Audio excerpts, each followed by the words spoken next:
فست که از دست رفت ماه عبادت، ماه طلب مغفرت و ماه ندامت. با ماه خدا انس گرفته بودیم ما شب و روز.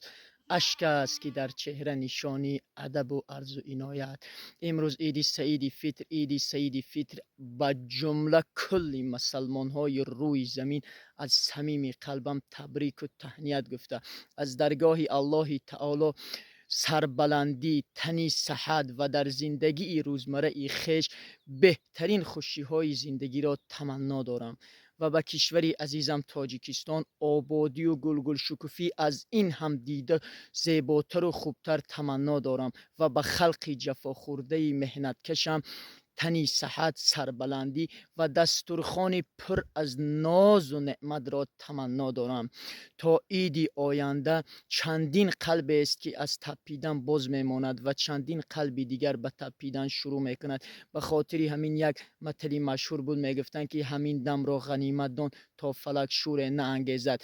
همین آرامی، همین صلح و ثبات، همین پایداری جامعه، این باور کنید یک نعمتی خیلی بزرگ است. خداوند نگهبانتان باشد، در امان خدا باشید برادرها. عید سعید فطر از صمیم قلبم همچون یک ده مرده از قلبی که طریق اکران به شما تبریک و تهنیت میگم. خداوند نگهبانتان باشد، در امان خدا باشید برادرها. دستگیری، پد پیست، لایک فراموش نکنید. در امان خدا باشید.